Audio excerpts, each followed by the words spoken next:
Hi all അസ്സാം വലൈക്കും welcome back. ഇന്നത്തെ സ്പെഷ്യൽ വീട്ടിൽ എപ്പോഴും ഉണ്ടാകുന്ന ഗോതമ്പ് പൊടിയിലേക്ക് ഒരു പിടി മുരിങ്ങയില കൂടി ചേർത്താൽ മതി.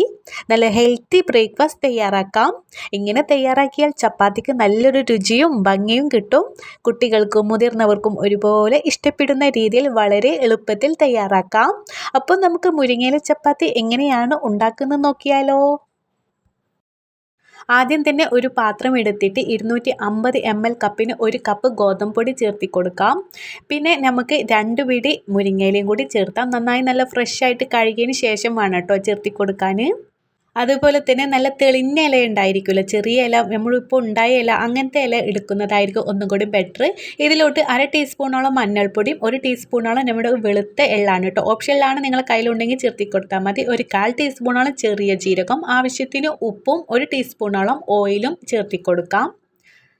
ഏത് ഓയിലും ചേർത്തി കൊടുക്കാം കേട്ടോ. ഇനി ഒരു വിസ്ക് ഉപയോഗിച്ച് നന്നായിട്ട് ഇതൊന്ന് മിക്സാക്കി എടുക്കണം. അതിൽ ഉപ്പും ജീരകവും പിന്നെ എള്ളും എല്ലാം നമുക്ക് നമ്മുടെ ഗോതമ്പ് പൊടിയിൽ മിക്സായി വരാൻ വേണ്ടിയിട്ടാണ് ഇങ്ങനെ ചെയ്തെടുക്കുന്നത്. അപ്പം നന്നായിട്ട് തന്നെ ഒന്ന് മിക്സാക്കി എടുക്കാം. ഇനി നല്ല തിളച്ച വെള്ളമാണ് കേട്ടോ ഇതിലോട്ട് ഒഴിച്ചു കൊടുക്കുന്നത്.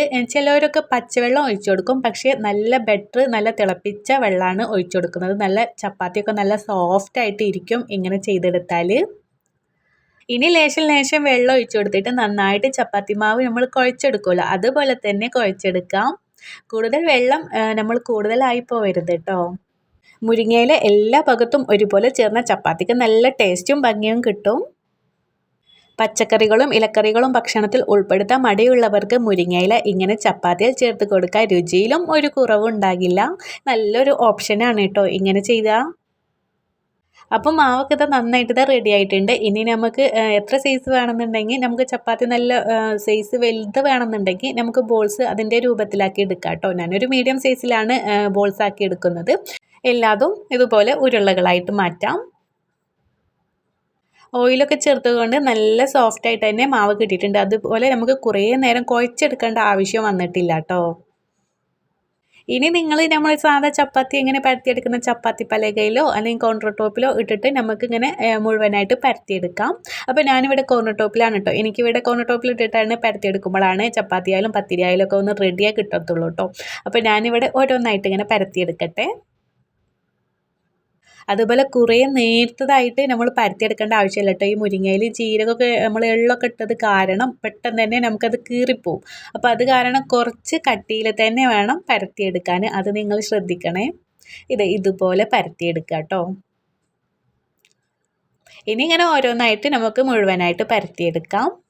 വീട്ടിൽ മുരിങ്ങയില ഉണ്ടെങ്കിൽ തീർച്ചയായും ഈ രീതിയിൽ ഒന്ന് തയ്യാറാക്കി നോക്കണം കേട്ടോ. കറിയുടെ കൂടെയും തൈരിൻ്റെ കൂടെയും വെറുതെ തന്നെ കഴിക്കാൻ നല്ല ടേസ്റ്റാണ്. അപ്പോൾ ഇവിടെ മുഴുവനായിട്ട് പരത്തിയെടുത്തിട്ടുണ്ട്. ഇനി നമുക്ക് ചൂടായ പാനിലിട്ടിട്ട് ചുട്ടെടുക്കാം. അപ്പോൾ ഇത് പാനൊക്കെ നന്നായിട്ട് ചൂടായി വന്നിട്ടുണ്ട്. അപ്പോൾ നമുക്ക് ഒരു ചപ്പാത്തി ഇട്ടുകൊടുക്കാം. ഇനി മുകളിൽ ഒരു ആവി വരുമ്പോൾ നമുക്ക് കുറച്ച് നെയ്യോ അല്ലെങ്കിൽ ഓയിലോ ഒന്ന് സ്പ്രെഡ് ചെയ്ത് കൊടുക്കാം കേട്ടോ. വെളിച്ചെണ്ണ ആയാലാണ് ഒന്നും കൂടി ടേസ്റ്റ് ഉണ്ടാക്കുക. ഇനിയിപ്പോൾ നെയ്യ് ഇഷ്ടമില്ലാത്തൊരു വെളിച്ചെണ്ണ എടുക്കാം, അതല്ലാത്തവർക്ക് നെയ്യ് ഉണ്ടെങ്കിൽ നെയ്യ് എടുക്കാം കേട്ടോ. അപ്പോൾ ഞാനിവിടെ നെയ്യാണ് ഒന്ന് സ്പ്രെഡ് ചെയ്ത് കൊടുക്കുന്നത്. ഇനി നമുക്കൊന്ന് മറിച്ചിട്ട് കൊടുത്തിട്ട് 2 സൈഡിലും നെയ്യൊന്ന് തടവി കൊടുക്കണം കേട്ടോ. തിരിച്ചും മറിച്ചിട്ട് കൊടുക്കുക. പിന്നെ അതുപോലെ തന്നെ നമ്മൾ ബബിൾ ചപ്പാത്തി ഒറ്റ ബബിൾസ് ആയിട്ട് വരില്ല, അങ്ങനെ വരില്ല കേട്ടോ. ചെറിയ അങ്ങനെ ബബിൾസുകളായിട്ടാണ് നമ്മൾ ഈ ചപ്പാത്തി വരത്തുള്ളൂ. എന്ന് വെച്ചാൽ നമ്മൾ ഇതിലെ ഇൻഗ്രീഡിയൻസ് ഒക്കെ ചേർത്തത് കാരണമാണേ. പിന്നെ നിങ്ങൾ നെയ്യോ ഓയിലോ സ്പ്രെഡ് ചെയ്യാതെ ഇരിക്കരുത് കേട്ടോ. അത് മസ്റ്റായിട്ടും ചെയ്യേണ്ട ഒരു കാര്യമാണ്. നമ്മുടെ ചപ്പാത്തി കൂടുതൽ ടേസ്റ്റ് ഉണ്ടായിരിക്കത്തുള്ളൂ. ചൂടോടെ കഴിക്കുമ്പോൾ മുരിങ്ങയിലയുടെ രുചിയും നെയ്യിൻ്റെ മണവും കൂടി അടിപൊളി കോമ്പിനേഷൻ ആയിരിക്കും. കുട്ടികൾക്കൊക്കെ നല്ലൊരു ഹെൽത്തി ആയിട്ട് കൊടുക്കാൻ പറ്റിയ നല്ലൊരു ബ്രേക്ക്ഫാസ്റ്റ് അല്ലേ ഇത്. മുരിങ്ങയില ഇഷ്ടമില്ലാത്ത കുട്ടികൾക്കും ചപ്പാത്തിയിൽ ഇങ്ങനെ ചേർത്ത് കൊടുക്കാൻ ഗോതമ്പിനൊപ്പം മുരിങ്ങയിലയും കിട്ടുന്നതിനാൽ പോഷക സമൃദ്ധമായൊരു ഭക്ഷണമാകും. രുചികരമായത് കൊണ്ട് കുട്ടികൾക്ക് സന്തോഷത്തോടെ കഴിക്കാം. അങ്ങനെ നമ്മുടെ ഹെൽത്തി ബ്രേക്ക്ഫാസ്റ്റ് റെഡി ആയിട്ടുണ്ട്. സാധാരണ ചപ്പാത്തിയിൽ നിന്ന് കുറച്ച് വ്യത്യസ്തമായി മുരിങ്ങയില ചേർത്തത് കൊണ്ട് നല്ലൊരു രുചിയും മണവും കിട്ടുന്നുണ്ട്. ബ്രേക്ക്ഫാസ്റ്റിനും ഡിന്നറിനുമായി ഇത് വളരെ നല്ലൊരു ഓപ്ഷനാണ്.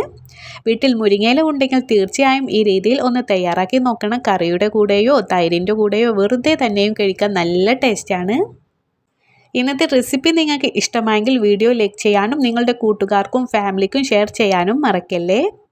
ഇതുപോലെയുള്ള എളുപ്പവും ഹെൽത്തിയുമായ റെസിപ്പികൾക്കായിട്ട് നമ്മുടെ ചാനൽ സബ്സ്ക്രൈബ് ചെയ്യണേ.